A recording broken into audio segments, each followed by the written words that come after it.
Hi everyone, my name's Jordan and welcome back to my channel. Today I'm going to be doing my March wrap-up. However, Brandon Sanderson did it again, so just like last month's wrap-up, I'm going to be starting by talking about Brandon Sanderson being himself.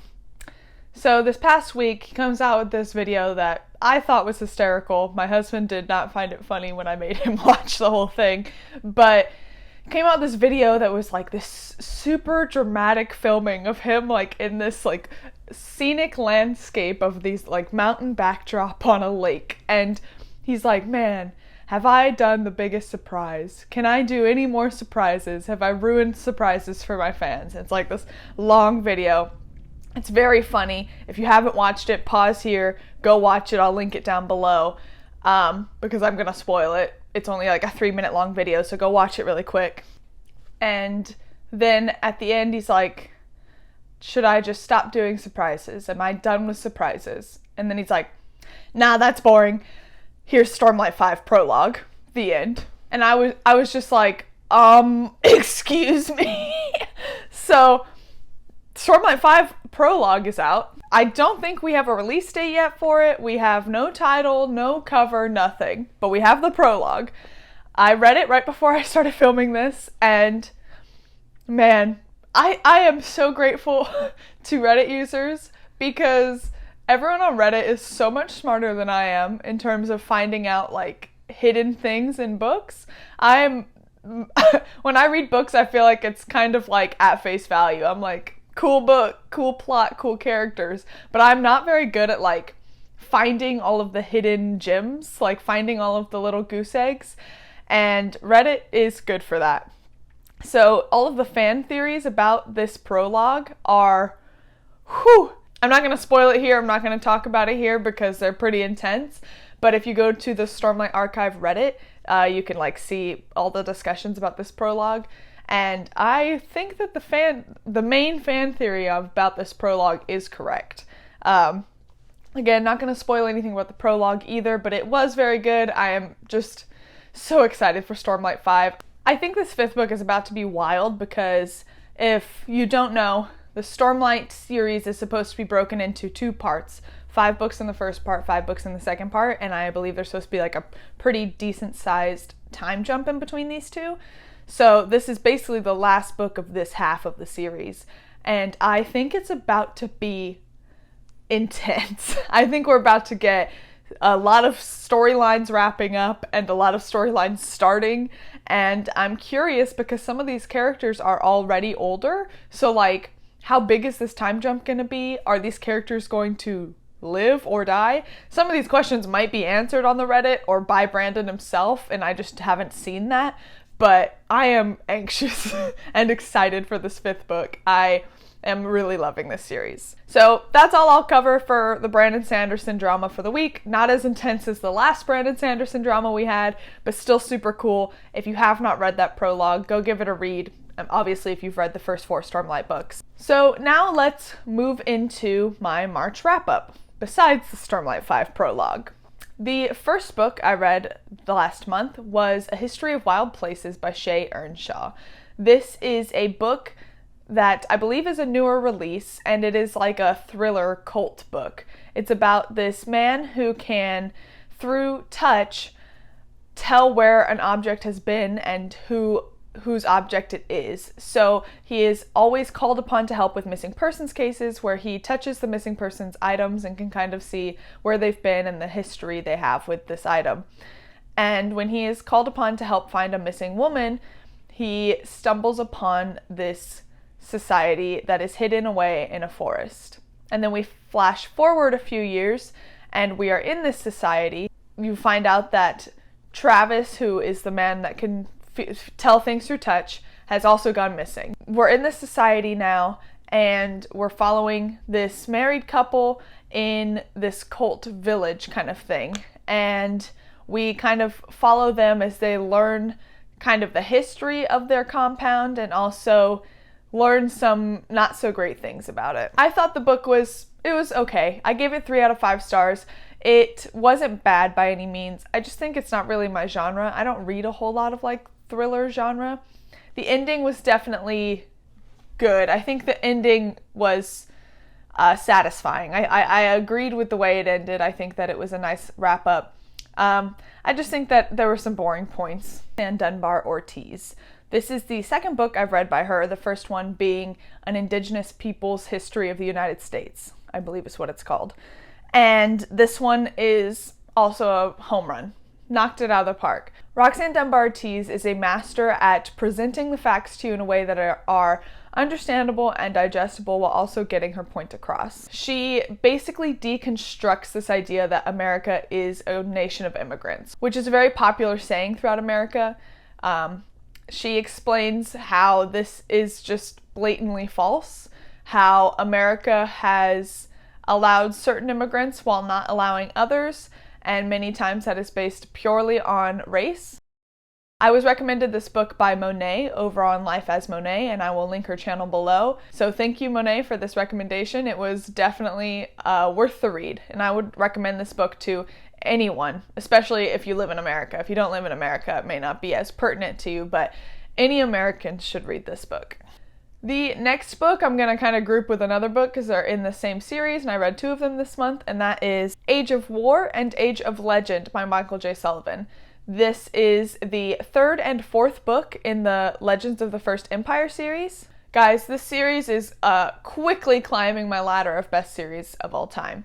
I haven't finished it yet, so it can't make the list until I finished it, but this series is so good. I'm not going to get too far into it because, again, this is not the first book of the series, but the series follows a world where there are runes, which are humans, and Frey, which are like elf creatures, and the runes worship the Frey. However, one day a rune is able to kill a Frey, and everyone's beliefs kind of get turned upside down, and what follows is this community of people just trying to survive. Every book, the world gets bigger and bigger and bigger. We learn more and more about the magic and the geography even. Like, we learn so much about this world throughout each installment, and I just think Michael J. Sullivan's characters are the most lovable characters out there. They are always so well developed and well written. The relationships they form with each other are complex and believable and ever-changing, and I just think that he is so good at his craft. I would recommend this series to anyone. I am so excited to continue the last two books. I'm bummed because these first four they had as audiobooks through my library, which is how I've been reading them, but they don't have the last two as audiobooks at any of the libraries that I have cards for. So I'm going to have to read it physically, which is fine. It just changes how I read it. I read audiobooks much faster because I can listen all day at work. So I'm gonna have to slide in these in my physical TBR somewhere. But totally okay, very excited. I'm a Michael J. Sullivan fan through and through already, and I have not even read a quarter of his books. So I have a lot of backlog to finish, and I'm so happy for it. The next book on my list is Dying of Whiteness by Jonathan M. Metzl. I read 3 nonfiction books this month, which is like unheard of. I do enjoy reading nonfiction, but I did not plan to read so much this month, but here we are. This book was very interesting because Jonathan M. Metzl uses basically a lot of statistics to make his point. And his point being that in America, especially in a lot of like more rural areas, Americans will actively vote for candidates in politics that will directly harm themselves just to keep their sense of superiority as white people intact. And he uses certain specific examples. The specific things he uses to showcase this are gun control, healthcare, and education. I won't get too far into how he explains each of those because you should read the book, it's incredible. So he basically goes through these 3 main points and showcases how these people are directly voting for things that will harm them and what we can do to help that. One of the things I really liked about this book is that he proves his point a lot through the use of statistics. He uses all of these very explicit statistics to show that this is happening. I think this helps showcase that he is doing his best to not come across as biased. Of course, anything somebody writes will have some sort of bias in it, but he is doing a good job of showing, like, here's the facts. Here's exactly what we know. So I think that it is a very good book to read and well worth the read. It's a little drier, again, because it's all about statistics, but still very worth the read. The next book I read this month was The City of Dusk by Tara Sim. I'm not going to get too far into what I thought of this book because I have a dedicated review for it, and I will link that above. This book was a NetGalley arc I received. I really liked it. It is about this city where there are 4 different realms that used to be favored by the gods. However, the gods have withdrawn their favor from these 4 realms, and the city and realms are dying. So the 4 heirs to each of these realms must work together to try to save their city and bring the gods back. They each have unique powers based on their different realm, and it is just really such a fun book. Again, you can see my thoughts on it in my dedicated review. I really liked it, and I do recommend it, and it just came out this month, so it's a very pretty book. I am a little disappointed in the quality.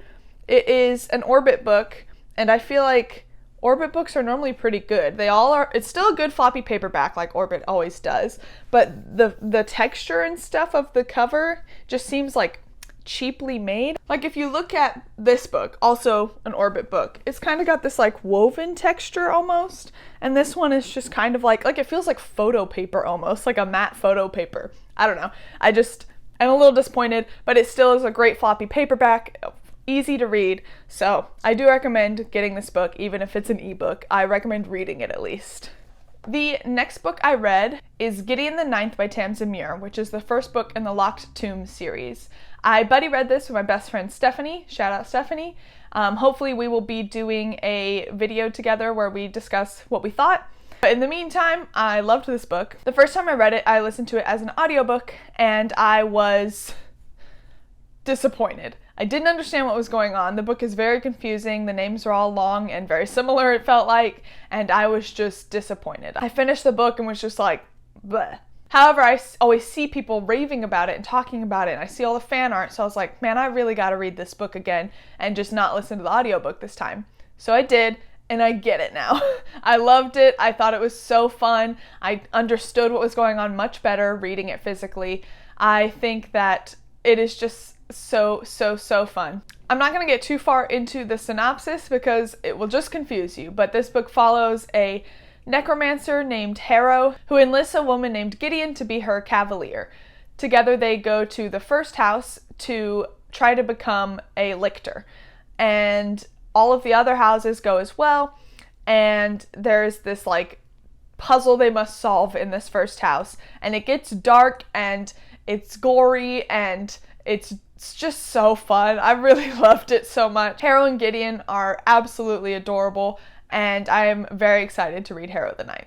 The next book I read is the last nonfiction book I read this month, which is We Are Not Broken by George M. Johnson. This is a short memoir that George wrote about their family, specifically their grandmother. I have read another book by George, and that is All Boys Are Not Blue, which was a discussion on sexuality and gender roles and things like that, which was incredible.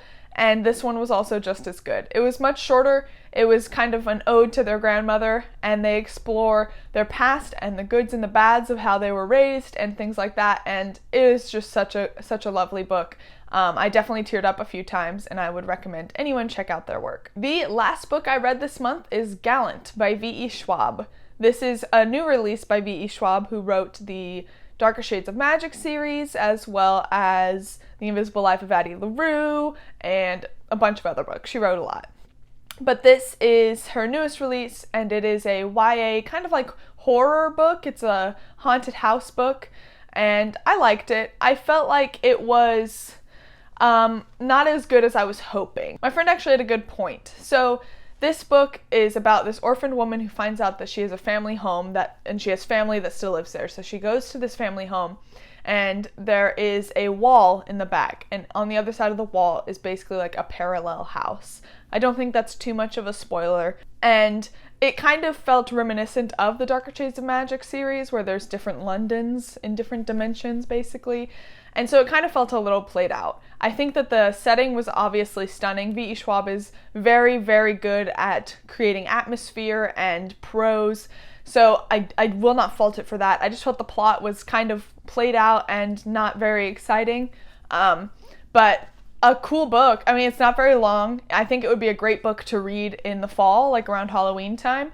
But I would recommend it if you're a V.E. Schwab fan. Again, the reading and the prose are all very beautiful. I just think the plot was The characters were great. I really loved the characters that were already in the home, like that already lived in the home when this girl shows up. So I would recommend this book. It's just not her best work. And that is all the books I read in March. Let me know below what you read this month. And let me know, please, if you've read the prologue to Stormlight 5, because I need to talk to anyone about the fan theories because they are blowing my mind currently since I literally just read it right before this video. Thank you guys for your support. It means the world as always. And until next time, thank you.